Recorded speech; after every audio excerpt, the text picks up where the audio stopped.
Steven Universe completely transformed from a rough-looking pilot Oh, I should have said that! That's really funny! to one of the most visually stunning animated series ever made. That's right. I can do a redream. We can do as many as we want until we get it right. Rebecca Sugar redesigned everything and brought in top-tier animators to create sequences so beautiful they made people cry. In this video, we're going to be talking about every time Steven Universe changed their animation style. Once you see how this show transformed from rough concept to visual masterpiece, you'll understand why it's revolutionary. But before we get started, make sure to hit that subscribe button. Steven Universe had one of the most dramatic animation makeovers in cartoon history. Rebecca Sugar completely threw out her original pilot designs and rebuilt the entire show from scratch before the first episode even aired. Back in 2013, Rebecca Sugar pitched her passion project to Cartoon Network, a story about a half-gem boy living with his magical alien guardians. The network greenlit a pilot episode to test the waters. What came out was basically an animation disaster that looked like someone had described the characters over a bad phone connection. Pearl was blue-skinned with orange hair and star earrings that screamed discount jewelry store. Garnet had straight hair instead of her iconic afro and looked like she was having an identity crisis. Steven himself appeared perpetually sunburned with poofy hair that made him look uncomfortable in his own skin. Most showrunners would have shrugged and said good enough for a 5-season run. After all, plenty of shows have survived with questionable early designs. But Sugar saw something nobody else did. These characters were going to carry heavy emotional stories about identity, trauma, and relationships. The pilot designs were too rigid, too detailed, and frankly too weird to handle that kind of storytelling weight. Sugar made a decision that would define the entire series. She was going to start over completely. The Korean animation studios Sunmin Image Pictures and Rough Draft Korea were brought in to help execute this massive overhaul. Sugar demolished the designs and rebuilt from the ground up. Her philosophy was simple: make the characters flexible and simple for easier animation and emotional expression. Pearl transformed from that bizarre blue alien into the elegant pearl white figure we know, with her signature pointed nose and flowing hair that could look graceful even during complete breakdowns. Garnet got her magnificent cubic afro that perfectly represented her composed personality. Steven became soft, round, and approachable, a kid you'd actually want to hang out with rather than worry about his sunburn situation. These new designs were functional. When Steven needed to cry, which happened constantly, his face could actually convey genuine emotion instead of looking like a melting candle. When Pearl needed to be graceful in battle, her streamlined design could flow without getting bogged down in unnecessary details. The characters could finally match the emotional complexity Sugar was planning to throw at them. The redesign immediately changed everything about how the show operated. The animation team suddenly had characters they could actually work with. Instead of fighting against rigid, over-detailed designs that looked awkward in motion, they could focus on storytelling and emotional expression. The new Steven could convey everything from childlike wonder to devastating maturity. Pearl could be elegant and neurotic simultaneously. Garnet's cubic afro became visual shorthand for her unshakable composure. This was about creating designs that could grow with the story. The pilot versions would have looked ridiculous trying to handle the deep emotional moments that became Steven Universe's trademark. Can you imagine pilot Pearl trying to have a breakdown about rose quartz? It would have been unintentionally hilarious rather than heartbreaking. That pilot to series redesign established the DNA of everything Steven Universe would become. Sugar proved early on that she wasn't afraid to make massive changes when the story demanded it.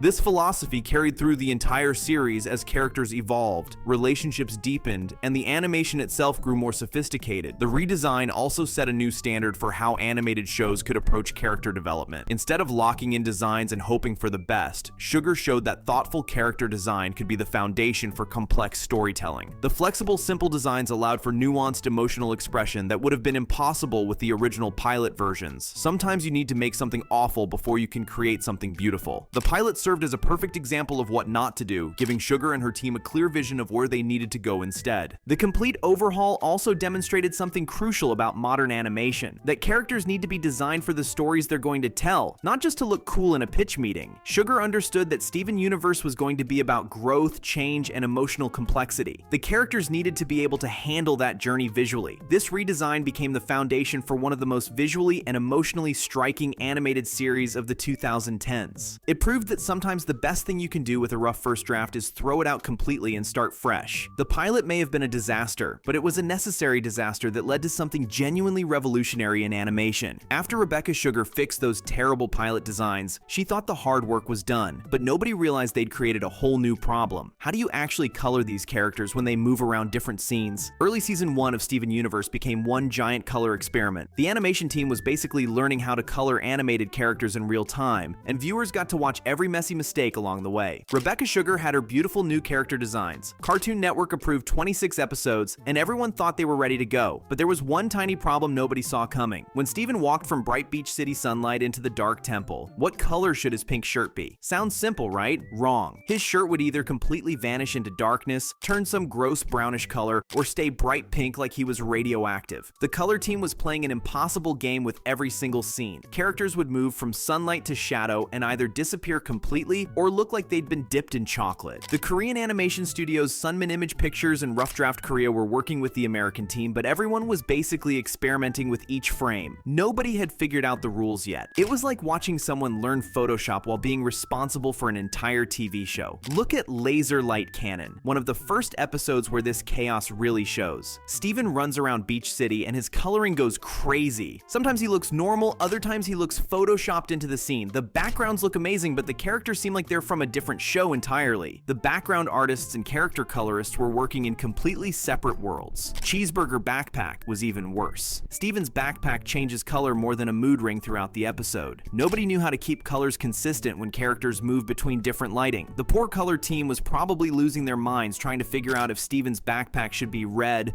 burgundy, or some weird shade in between under Funland's neon lights. Together Breakfast perfectly shows this experimental madness. The temple lighting is all over the place. Steven's colors shift dramatically from room to room, and the gem's colors clash horribly with Steven's glowing breakfast monster. Pearl looks bleached in some shots and normal in others. You're literally watching a cartoon have an identity crisis. But here's what made this period interesting instead of just annoying. You could see the crew getting better with every episode. The storyboard artists, including Ian Jones-Quartey and the rotating team, started planning scenes with lighting in mind. Instead of just drawing basic scenes, they began thinking about how Steven's pink shirt should get darker but not disappear when he walked into shadow. The color team started developing actual systems for handling these transitions. You can watch them figure out in real time how to make characters feel like they belong in their environments instead of being pasted on top. It was like watching someone solve a really hard puzzle while explaining it to TV audiences. Cat Fingers shows these growing pains perfectly. Steven's shape-shifting cat fingers have crazy inconsistent colors throughout the episode. Sometimes they're realistic cat colors, sometimes Steven colored, sometimes some weird hybrid that makes no sense. But you can see the animators learning how to handle transformation scenes and unusual character situations. The crew was essentially teaching themselves a new way to animate. Traditional cartoons had simpler coloring rules. Characters stayed the same color no matter what. But Steven Universe wanted realistic lighting and emotional depth through color. Nobody had really tried this before, at least not successfully on television. The breakthrough came around Steven and the Stevens. Suddenly, the time travel effects actually worked visually. The multiple Stevens all had consistent but different coloring to show they were from different timelines. The lighting felt planned instead of accidental. The crew had finally figured out how to plan storyboards with color and lighting from the beginning instead of trying to fix everything later. This experimental period taught the animation industry something important. You can't just wing it when you're trying something new. Those early episodes look rough now, but they were necessary learning experiences. The crew was basically inventing new animation techniques on live television. By the end of season 1, the color chaos was mostly over. They'd developed actual systems and workflows that prevented the wild inconsistencies of those early episodes. The experimental period was finished. They'd learned how to make their emotional show look consistently beautiful. The animation team's willingness to experiment and learn in public created something genuinely new. Most shows would have played it safe with traditional coloring methods. Steven Universe's crew decided to push boundaries and deal with the messy consequences. Those early experimental episodes weren't failures, they were growing pains that led to revolutionary animation techniques. This period proved that sometimes the best way to innovate is to just start doing something new, even if you don't know how to do it perfectly yet. The Steven Universe crew figured it out as they went along, and viewers got to witness the birth of a new animation style. Steven Universe had a dirty secret in season 1 that nobody wants to talk about. The character designs were a complete mess. Steven's head would randomly double in size between shots, Pearl would morph from elegant to skeletal depending on who animated her, and Garnet's afro looked like it was drawn by 5 different people who'd never met. Rebecca Sugar had fixed the pilot disaster and solved the coloring chaos, but now there was a new problem. The show had amazing emotional stories and beautiful concepts, but the characters looked different in every scene. You'd watch Steven in one shot looking like a normal kid, then the camera would cut back and his head was suddenly the size of a basketball. Pearl went from looking like an elegant space ballerina to a broken coat hanger depending on which animator got their hands on her that week. This was honestly embarrassing for a show trying to tell serious emotional stories. How can you build audience attachment to Pearl if she randomly looks like a different species every few episodes? How can Steven go through deep emotional trauma if he doesn't look like the same person from scene to scene?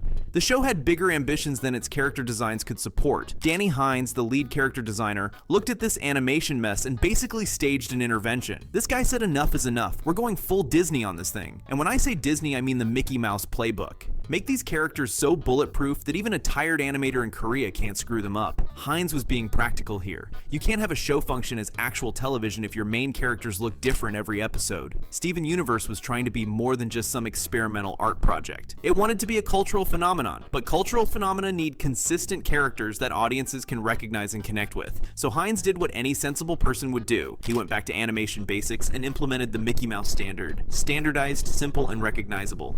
3 words that probably saved Steven Universe from becoming a footnote in animation history instead of the phenomenon it became. The standardization process was like watching a character chiropractor go to work. Steven's proportions got locked down hard. His head would always be a specific ratio to his body, his curly hair would always have the same basic shape and volume, and his facial features would maintain consistent spacing no matter what emotional state he was in. No more episodes where Steven looked like he'd been stretched on a torture device or compressed like an accordion. Pearl got the most dramatic makeover during this period. Early season 1. Pearl was all over the map. Sometimes graceful ballet dancer, other times stick figure left in the sun too long. Hines standardized her proportions so she'd always look elegantly tall without being freakishly stretched. Her pointed nose became a consistent geometric shape rather than something that changed based on the artist's mood. Garnet benefited massively from this push too. Early season 1. Garnet sometimes looked like her cubic afro would topple her over. Other times it seemed weirdly small. Hines locked down her proportions so she always looked perfectly balanced and imposing. Her afro became a consistent geometric shape. Her visor maintained the same angle and size, and her broad shoulders stayed proportional to everything else. You can really see the standardization taking effect in Giant Woman. Suddenly, all the characters feel solid and consistent even when they're doing insane things like fusing into Opal or dealing with magical temple nonsense. Steven looks like Steven throughout the entire episode. Pearl maintains her elegant proportions even when being dramatic about fusion, and Amethyst stays consistently compact and energetic. Steven the sword fighter is like a master class in this new approach. Pearl's training hologram looks exactly like Pearl, not sort of like Pearl or mostly like Pearl,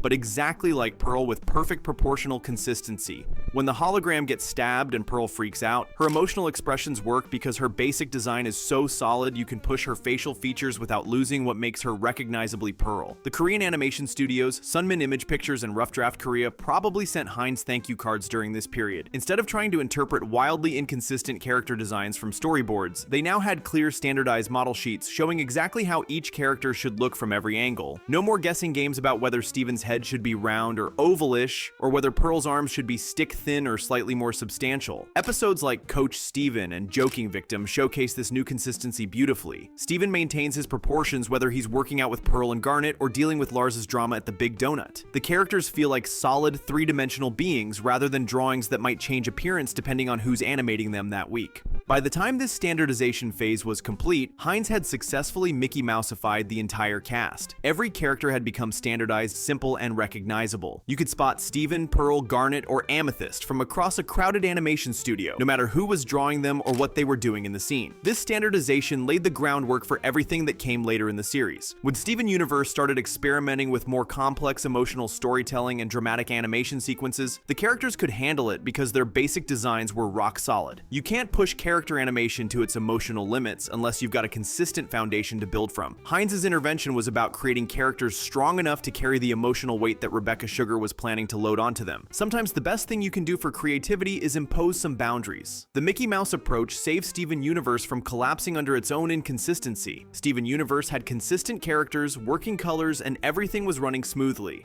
Time to coast through season 2, right? Wrong. Art director Ella Michalka looked at those perfectly functional backgrounds and decided the show needed fancy French art techniques from a guy who'd been dead for over a century. By season 2, Steven Universe had solved its major animation problems. The characters looked consistent thanks to Danny Hines' standardization work, and the coloring team had figured out how to handle lighting transitions. The backgrounds were perfectly fine. They did their job, showed you where characters were, and didn't distract from the action. Most shows would have called it good enough and moved on. But Michalka had bigger plans. She'd been studying Paul Cézanne, a French post-impressionist painter who probably never imagined his artistic techniques would be used to make a cartoon about magical space rocks look gorgeous. Cézanne had this wild approach where his paintings looked slightly out of focus and loose, but when you really examined them, they were packed with incredible detail and specificity. Michalka thought this was exactly what Steven Universe needed. The show dealt with heavy emotional themes but presented them through a child's eyes, so backgrounds needed to feel both detailed and dreamlike, specific but also slightly magical. Standard TV animation backgrounds weren't going to cut it for the stories Rebecca Sugar wanted to tell. The background evolution in season 2 was like watching the show get contact lenses. Suddenly, Beach City went from looking like a nice cartoon town to looking like a place you could actually visit, complete with atmospheric depth and locations that felt lived in rather than just drawn. The temple went from being a cool magical building to feeling like an ancient, mysterious structure with actual weight and history. Full disclosure was one of the first episodes where you could really see this new approach in action. Connie's house suddenly had incredible depth and specificity that made it feel like an actual place where real people lived. The lighting had this soft, almost painterly quality that gave the whole episode a more cinematic feel. The backgrounds went from being stage sets to being actual environments. Sworn to the Sword became the real showcase for this new style. The strawberry battlefield where Pearl trains Connie looked absolutely stunning. The backgrounds had this dreamy, impressionistic quality that perfectly matched the episode's themes about idealization and dangerous devotion. The way light filtered through the strawberry plants and created soft, atmospheric shadows was pure Cézanne technique applied to cartoon backgrounds. We Need to Talk might be the ultimate example of this evolution. The flashback scenes to the 1980s concert had backgrounds that were incredibly detailed but also had this soft, memory-like quality that made them feel appropriately nostalgic. The concert venue, Greg's van, the beach where Rose and Greg danced, every location had atmospheric depth that made the flashbacks feel genuinely different from present-day scenes. The Korean animation studios, still Sunmin Image Pictures and Rough Draft Korea,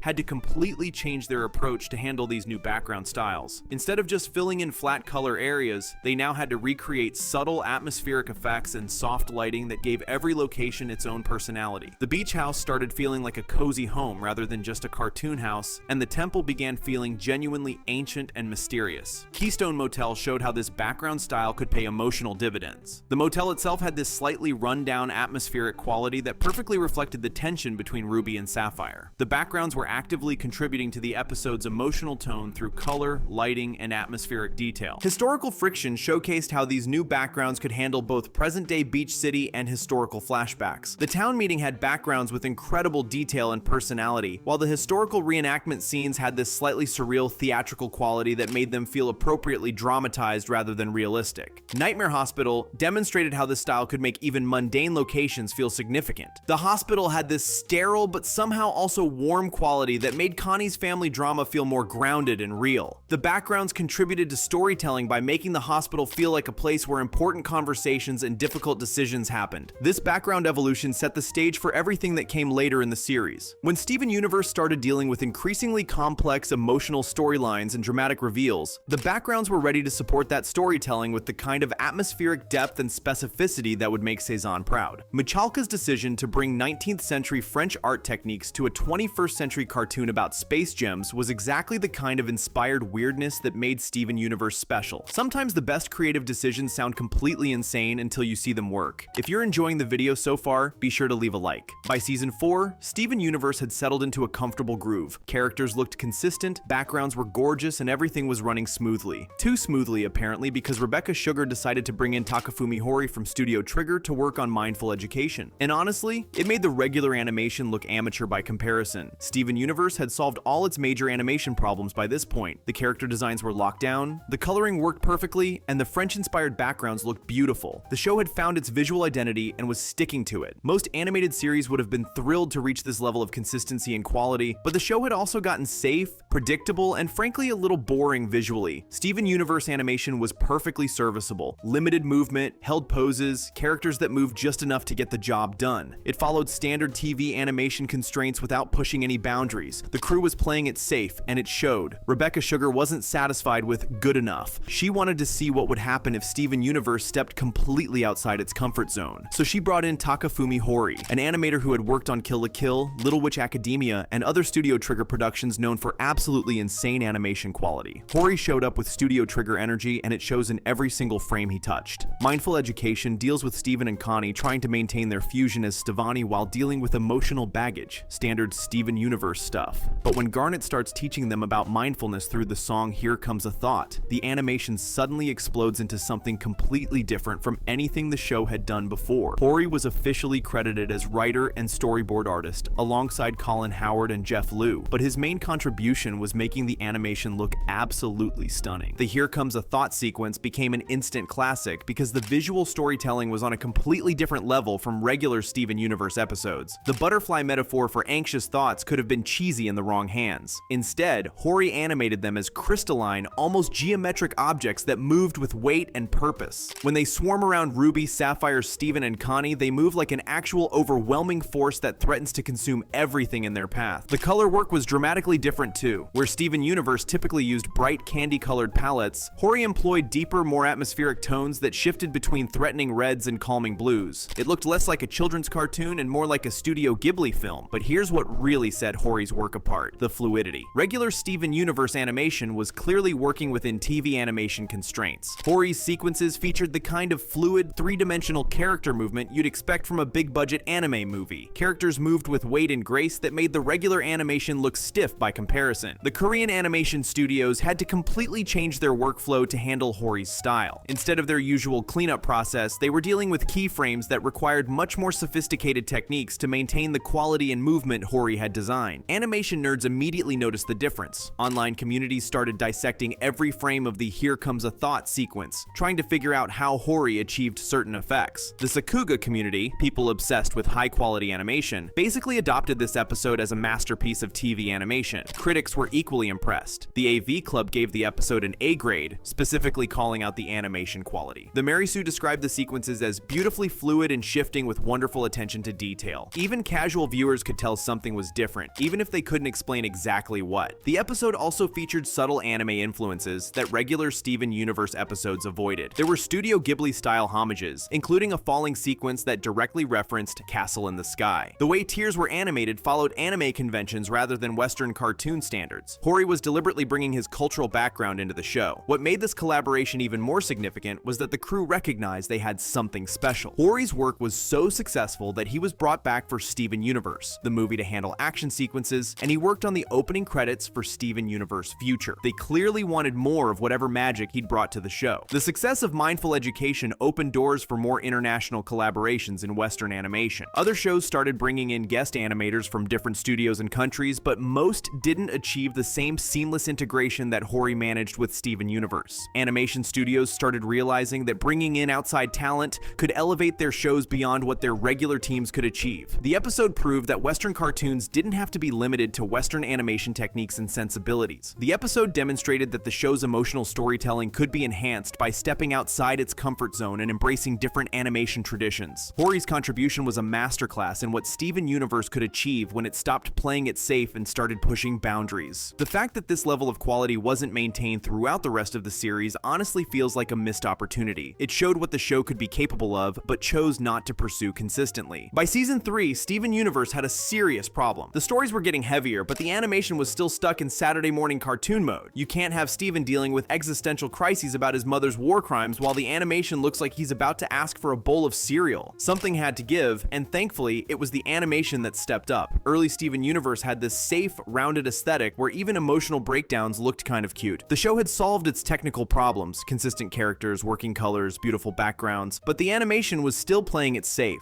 Characters moved with basic expressions and limited movement that worked fine for lighter stories about magical adventures and friendship lessons. But Steven Universe was growing up. The show started tackling identity issues, PTSD, and the psychological aftermath of an intergalactic war. Rebecca Sugar was writing stories that demanded emotional sophistication, and the animation team realized they needed to match that intensity visually. No more playing it safe with emoji-level facial expressions and cartoon violence. This evolution really kicked into gear around Mr. Greg in season 3, where Pearl's emotional breakdown over Rose required animation that could handle genuine adult grief. The dance sequences weren't just choreographed movement, They were psychological storytelling through body language. Pearl's movements became sharp and angular when she was defensive, fluid and graceful when she was remembering Rose, and broken and stuttering when the pain hit. The Korean animation studios had to completely retool their approach during this period. Instead of the clean, consistent style they'd perfected in earlier seasons, they were now dealing with storyboards that demanded much more sophisticated emotional acting from the characters. Facial expressions became more nuanced, body language carried more weight, and even background characters started moving like actual people instead of cardboard cutouts. Alone at Sea was where this new approach really showed its teeth. Lapis dealing with her abusive relationship with Jasper required animation that could convey complex trauma without being explicit about it. The way Lapis hunched her shoulders, avoided eye contact, and literally shrank into herself during uncomfortable moments. That's advanced character animation that early Steven Universe couldn't have pulled off. The fusion sequences became psychological events that required the animation to visualize internal emotional states. Early fusion was basically magical girl transformation sequences, pretty but ultimately surface level. By season 3, when Garnet unfused in Keystone Motel, it was a visual representation of a relationship falling apart in real time. The action sequences also stopped pulling their punches. Bismuth featured fight choreography that was genuinely intense, with Steven and Bismuth moving with weight and impact that earlier seasons couldn't achieve. The Korean animators had to learn how to animate actual combat instead of the cartoon violence they'd been doing before. Episodes like Steven vs. Amethyst showed characters moving with genuine physicality. When Steven and Amethyst fought, you could feel the emotional and physical weight behind every punch. The animation had learned how to be ugly when it needed to be, dropping the cute aesthetic when the story demanded something more raw. The facial animation system got a complete overhaul during this period. Early Steven Universe faces were basically emoji: happy, sad, surprised, angry. Seasons 3 to 4 introduced micro expressions, asymmetrical emotions, and the kind of subtle facial acting you'd expect from a Pixar movie. Pearl's face alone became capable of conveying 15 different types of anxiety. Lion 4, alternate ending demonstrated how far the character animation had come. Steven's emotional breakdown was the kind of ugly, realistic sobbing that happens during actual mental health crises. The animation team had finally learned how to make their characters look genuinely human instead of perpetually cute. Even the background animation stepped up. Characters started interacting with their environments in more realistic ways. When someone sat down, the furniture actually looked like it was supporting weight. When someone walked, their feet looked like they were actually touching the ground instead of floating slightly above it. Alone Together showcased the new fusion animation philosophy perfectly. Stevani's formation was a visualization of two consciousness merging, complete with the awkwardness and uncertainty that would actually involve. The animation had learned subtlety instead of just spectacle. The animation team had developed systems for handling complex emotional states. Instead of basic cartoon reactions, they could now visualize internal psychology through movement, expression, and body language. Characters could be vulnerable, angry, traumatized, and healing in ways that looked and felt real. By season 4, the contrast with early episodes was stark. Go back and watch Gem Glow after Storm in the Room, and you're looking at two different shows. The character movement, facial expressions, and overall animation quality had evolved so dramatically that early Steven Universe looked primitive by comparison. This evolution was about the animation finally matching the show's emotional intelligence. Steven Universe had always been smart about feelings, but now it looked smart too. The Korean studios, the storyboard artists, and the entire animation pipeline had learned how to visualize complex emotions instead of just basic cartoon reactions. The tragedy is that this level of sophistication became the new baseline just as the show was winding down. By the time Steven Universe had figured out how to animate genuine human emotion, there were only a few seasons left to take advantage of it. After 5 seasons of gradually improving animation, Steven Universe decided to end by showing every other cartoon on television what they'd been missing. Change Your Mind was a 44-minute demonstration that basically said, this is what we could have been doing the whole time if we'd had the budget and determination to do it. Steven Universe had spent 5 seasons slowly building its animation capabilities. The show had solved its early problems: inconsistent characters, color chaos, basic backgrounds, and developed sophisticated emotional animation, but it was still working within TV animation constraints. Limited budgets, tight schedules, and television expectations kept the show from reaching its full potential. Rebecca Sugar and the crew knew this was their last shot to go completely overboard, so they did. The episode brought in more talent than most animated movies. 12 writers and storyboard artists got credited, which is insane for television animation. Most TV episodes have maybe 3 or 4 people handling the story, but this was the series finale. Time to pull out all the stops. The crown jewel of the episode was the sequence where Steven reunites with his gem half after White Diamond literally rips his gem out of his body. For this 30-second sequence, they brought in James Baxter, the Disney legend who animated the ballroom scene in Beauty and the Beast, and basically every other piece of fluid animation you remember from your childhood. Let's be clear about what a big deal this was. James Baxter doesn't just show up to animate random TV scenes. This guy's resume includes Who Framed Roger Rabbit, The Lion King, and The Prince of Egypt. He's the kind of animator other animators worship, and Steven Universe got him to animate what's essentially a hug. But what a hug it was. Baxter's sequence features the kind of fluid, dimensional character movement that most TV shows can only dream of. Steven moves through space with actual weight and momentum. The camera rotates around him in ways that would be impossible with traditional TV animation techniques. For 30 seconds, Steven Universe looked like a Studio Ghibli movie. The Korean animation studios had to completely change their workflow to accommodate Baxter's keyframes. They weren't just filling in between poses anymore, they were preserving the kind of sophisticated animation that usually gets destroyed in the TV production pipeline. The rest of the episode wasn't exactly slacking either. The Diamond Ship sequences featured mecha-level detail and movement. When the crystal gems fight White Diamond's mind-controlled gems, the action choreography rivals anything from high-budget anime. The scale of everything, the ships, the characters, the environments, felt genuinely cinematic rather than television-sized. White Diamond herself represented a massive animation challenge. She's enormous, alien, and needed to convey both otherworldly power and eventual vulnerability. The facial animation alone required techniques that the show had never attempted before. When she finally shows emotion, it's through micro-expressions on a face the size of a building. The fusion sequences in this episode also reached new levels of sophistication. Rainbow Quartz 2.0 and Sunstone weren't just new character designs. They were animated with completely different movement vocabularies that reflected their opponent parts. Rainbow Quartz moved with theatrical flair, while Sunstone bounced around like a living cartoon PSA. The animation team had learned how to visualize personality through movement. The episode also featured some of the most complex lighting and effects work in the series. The sequences inside White Diamond's headspace used color and lighting to convey psychological states. Production-wise, this episode represented everything Steven Universe could have been if it had been given movie resources from the beginning. The planning, the talent, the attention to detail, it was all there, which makes you wonder how much better the entire series could have been with this level of support. But here's what's frustrating about Change Your Mind. It proved that Steven Universe could look this good when they wanted it to. The technical capabilities were always there. The talent was available. The Korean studios could handle sophisticated animation when given proper keyframes. So why did it take until the series finale to unleash this level of quality? The episode's success highlighted the limitations that had been holding the show back. TV animation schedules, TV animation budgets, and TV animation expectations had been keeping Steven Universe from reaching its full potential. When those constraints were removed for one episode, the results were spectacular. James Baxter later posted his pencil tests online, and they became instant classics in animation circles. Seeing the raw keyframes before they were cleaned up and colored showed just how much craft went into those 30 seconds. It was a masterclass in character animation that film schools probably study now. The critical reception was appropriately overwhelmed. Animation websites called it movie-level television animation. Industry professionals praised the technical achievements. Fans immediately started demanding that every episode look this good, not understanding that this level of quality is basically impossible to maintain on a TV schedule. Change Your Mind stands as both Steven Universe's greatest achievement and its biggest missed opportunity. It showed what the series was capable of when all constraints were removed, while simultaneously proving that those constraints had been holding it back for 5 seasons. The episode set a new standard for what TV animation could achieve when creators stop accepting limitations and start demanding excellence. It proved that television animation could compete with movies when given the resources and talent to do so. Steven Universe. The movie proved that the entire franchise should have been a full musical from day one. Instead of trying to squeeze musical numbers into a TV show format, the movie finally embraced what Rebecca Sugar always wanted to create, a proper Broadway-style animated musical. The Steven Universe TV series had always included songs, but they were limited by television budgets and production constraints. Rebecca Sugar, the show's creator, came from a musical theater background and had bigger ambitions for the property. When the series ended with a finale that already felt cinematic, the question became how to make a movie that would feel different enough to justify its existence. The answer was simple. Stop holding back and go full musical theater. The same animation studios that worked on the TV series, Sunmin Image Pictures and Rough Draft Korea, were still involved, along with key animators like Takafumi Hori, who had created memorable sequences in the show. But this time, they had a movie budget and the creative freedom to completely change their approach. The TV series had been playing it safe with its musical sequences. Songs like Stronger Than You and Here Comes a Thought were good, but they looked basic compared to what animated musicals could achieve. The show's regular animation style was functional but not spectacular. Characters moved like they were in a standard cartoon, not like they were performing on Broadway. Rebecca Sugar had been carrying around a vision for years of what Steven Universe could look like as a proper musical, but television constraints kept limiting her ambitions. The musical numbers in the show felt restrained, almost apologetic about being musical numbers at all. Meanwhile, other animated properties were pushing the boundaries of what musical sequences could achieve. The pressure was building. How do you make a movie based on a show that had already given its characters a satisfying ending? The series finale had wrapped up most storylines, so the movie needed to justify its existence by offering something completely different. Steven Universe. The movie threw out everything the TV series had established about animation style and went full Broadway. Every single musical number became a choreographed, theatrical performance with exaggerated movements, dramatic lighting, and the kind of over-the-top expressions you'd see in a Disney Renaissance film. The transformation was so dramatic that it felt like watching a completely different property. Characters didn't just move, they performed. Steven's face became more rubber-like and cartoonish during songs. Pearl's movements took on ballet influences. Even simple conversations felt like they were staged for a theater audience. Takafumi Hori's work on Other Friends became the movie's secret weapon. Spinell's introduction sequence was pure musical theater. Rubber hose animation callbacks, menacing yet entertaining poses, and movements that flowed with three-dimensional fluidity. This wasn't just a fight scene. It was a musical fight scene where every punch and dodge matched the rhythm and emotional beats of the song. The change sequence pushed the movie's animation to its most ambitious point. Spinell literally resetting Steven's world required techniques the TV series had never attempted. Reality warping, timeline manipulation, and abstract visual metaphors, all timed to musical theater beats. It was showing off, but it worked. The movie's success immediately highlighted uncomfortable truths about the TV series. If Steven Universe could look this spectacular as a musical, why had the show been so limited during its own musical numbers? The same Korean studios, the same basic crew, the same characters, but suddenly everything looked exponentially better because they had movie resources instead of TV constraints. Fans and critics praised the animation quality, though some felt it was almost too polished compared to the TV series' more intimate style. The theatrical approach worked perfectly for a movie musical, but it raised questions about whether the franchise had lost some charm in pursuing technical perfection. The movie proved that animation budgets were more arbitrary than anyone wanted to admit. The potential had always been there, waiting for proper funding and creative freedom to unleash it. Steven Universe. The movie changed how people viewed the entire franchise. It wasn't just an adaptation, it was a revelation of what the property could become when it stopped compromising and embraced its musical theater DNA completely. Steven Universe Future, the epilogue series, adopted some of the movie's theatrical animation techniques, though it couldn't maintain the full musical production values. The movie had set a new standard that the franchise couldn't ignore. The film stands as proof that Steven Universe always had the potential to be a full musical production. The animation quality, choreography, and theatrical staging were all there, waiting for the right moment to emerge. It makes you wonder how much better the entire series could have been with proper funding from the beginning. The movie showed what happens when creators get the resources to fully realize their vision instead of constantly working around limitations. Steven Universe Future decided to ask one simple question: what if we made Steven look as messed up as he actually should be after everything he's been through? The answer was an epilogue series that looked nothing like the comfort food cartoon fans were expecting. For 5 seasons, Steven Universe had been the go-to show for people who wanted to feel good about the world. The original series dealt with heavy topics, but it always wrapped them in warm colors, cute character designs, and hopeful messages. Steven looked like a happy kid even when he was dealing with intergalactic war and family trauma. The animation style kept everything feeling safe and manageable. Then the original series ended with a movie that went full Broadway musical, showing off what the franchise could do with a bigger budget. Fans thought they knew what to expect from more Steven Universe content. They were wrong. The warning signs were there from the beginning. Steven Universe Future's opening sequence told you everything you needed to know. Instead of the bouncy, energetic intro from the original show, Steven moved through this new opening like he was sleepwalking through his own life. Everything felt disconnected and lonely, even when he was surrounded by familiar faces. Little Homeschool made it clear this wasn't going to be the same show. Steven looked genuinely tired and stressed, not cute tired like a cartoon character should be. His interactions with everyone felt forced, and the animation made it obvious. Even surrounded by friends, Steven looked isolated. The Korean animation studios had to completely change their approach to his character design and movement. The buildup was subtle but constant. Steven's powers started looking different, unstable and scary instead of magical and cool. When his abilities activated without his control, it felt like watching someone have a breakdown rather than a superhero moment. The backgrounds of familiar places like Beach City looked wrong too, with lighting and colors that made everything feel uncomfortable. Then came Everything's Fine, and the show dropped all pretense of being a comfort cartoon. Steven's panic attack was animated with accuracy that belonged in a psychology textbook, not a kid's show. His physical transformation was a visualization of someone's mind completely falling apart. The animation was specifically designed to make viewers feel anxious, and it worked. I Am My Monster took things to their extreme. Steven's kaiju transformation included included genuine body horror elements that pushed way past what anyone expected from this franchise. The animation didn't just show Steven losing control, it made viewers actually afraid of him. This was the same character who used to solve problems with hugs and understanding. The Korean animation studios deserved credit for pulling off something technically impressive. Animating clinical depression and psychological breakdown in a cartoon format takes real skill. Steven's body language showed mental health problems that most kids' shows completely avoid. Every scene made it clear that this character was carrying invisible weight that was crushing him, but the technical achievement came with a cost. Steven Universe Future successfully showed complex mental health issues through sophisticated animation, but it completely changed what the franchise felt like to watch. The show that had been a source of comfort for millions of fans became something that could genuinely upset viewers. Fans had mixed reactions. Some praised the mature approach and psychological accuracy, others felt betrayed by a show that had promised hope and healing, but delivered anxiety and trauma instead. The animation was undeniably well crafted, but it left people missing the visual comfort that originally made them love Steven Universe. The series finale tried to return to the original show's warm visual style, but it felt hollow after everything that had happened. You can't unsee Steven having a complete psychological breakdown and then go back to thinking of him as the optimistic kid who believed everyone could change. Steven Universe Future proved that animation could handle serious mental health topics with honesty and sophistication, but it also raised uncomfortable questions about whether it should have. The show demonstrated that growing up isn't always pretty, and sometimes the most honest thing animation can do is make viewers feel as uncomfortable as the characters do. The series left the franchise in a weird place. Future showed what Steven Universe could become when it stopped being a comfort show and started being a psychological drama. The animation quality was higher than ever, but it served a completely different purpose. Instead of making people feel better about the world, it made them confront the reality of trauma and mental illness. Steven Universe Future changed how people viewed the entire franchise. What started as a show about love, acceptance, and healing became a clinical examination of what happens when someone carries too much responsibility for too long. The animation perfectly captured that transformation, even if it meant losing what made the original series special in the first place. Here's something that doesn't get talked about enough. Steven Universe looked good because two Korean animation studios got really good at their jobs over 5 seasons. While everyone was praising Rebecca Sugar's vision and Cartoon Network's storytelling, Sunmin Image Pictures and Rough Draft Korea were quietly revolutionizing how TV animation actually works. Most people don't realize how animation production really works. American studios create the stories, character designs, and storyboards, then send everything overseas to Korean studios who do the actual animation work. Korean animators are usually just following instructions, not innovating or solving creative problems. They're supposed to execute someone else's vision, not develop their own techniques. Steven Universe started like any other cartoon. Early season 1 episodes had standard TV animation with basic character movement and simple backgrounds. Characters floated slightly above their environments instead of actually standing on them. Lighting effects were just colored overlays slapped on top of existing artwork. Everything looked functional but not special. The Korean studios were dealing with increasingly ambitious American storyboards as the series progressed. Episodes started requiring techniques that normal TV animation couldn't handle. Instead of telling the Americans their ideas were impossible, the Korean studios started figuring out how to make them work. The breakthrough came with lighting effects. Most cartoons handle glowing characters by adding colored layers on top of the animation, but the Korean studios developed a line removal system that actually made characters look like they were emitting light from within. They had to hand remove thousands of line segments frame by frame to make this work. Jailbreak marked a major turning. Garnet's unfusion sequence and Steven's bubble shield pushed the Korean studios way beyond normal TV animation limits. The way light interacted with Steven's shield and the particle effects during Garnet's separation required techniques that most television shows couldn't afford, but the Korean animators figured it out anyway. Characters cast realistic shadows, their feet touched the ground properly, and they interacted with background elements believably. This required completely rethinking how TV animation compositing worked, but they made it happen through pure trial and error. Mr. Greg showed off just how far they'd come. The dance sequences needed characters moving through 3-dimensional spaces while keeping lighting consistent throughout. The Korean studios had to track light sources, maintain shadow accuracy, and keep everyone grounded during complex choreography. Most animated movies would struggle with sequences like this. Storm in the Room presented challenges that seemed impossible for TV animation. The Korean studios had to animate environments shifting between real and imaginary, characters existing in multiple states, and visual metaphors that had never been attempted in television. They were essentially doing research and development for the entire American animation industry. The fusion sequences became showcases for technical innovation. Early fusions like Opal were basic transformation sequences with sparkly effects. Later fusions required sophisticated particle systems, complex lighting, and seamless blending of different character animation styles. Each fusion pushed the technical boundaries further. Mindful education and Change Your Mind perfected the line removal technique for glowing sequences. Characters genuinely appeared to glow from within instead instead of having light painted on top of them. The Korean animators had made the impossible routine through sheer persistence and problem solving. The immediate result was that Steven Universe started looking like it had a movie budget while still being produced on TV schedules. Other animation studios noticed. The techniques developed for Steven Universe started showing up in other shows as the Korean studios shared their innovations across different projects. The industry reaction was mixed. Some American studios were impressed by what the Korean studios had achieved. Others were uncomfortable with the idea that their overseas partners were developing techniques independently instead of just following orders. The traditional animation production hierarchy was getting disrupted. The long-term impact changed how TV animation worked. The Korean studios proved that animation quality differences were often arbitrary. The same studios, working with similar budgets and schedules, could create dramatically different results once they developed better techniques. Most technical limitations in animation were self-imposed rather than actually necessary. Other Korean animation studios started adopting similar approaches. The techniques developed for Steven Universe influenced lighting, character integration,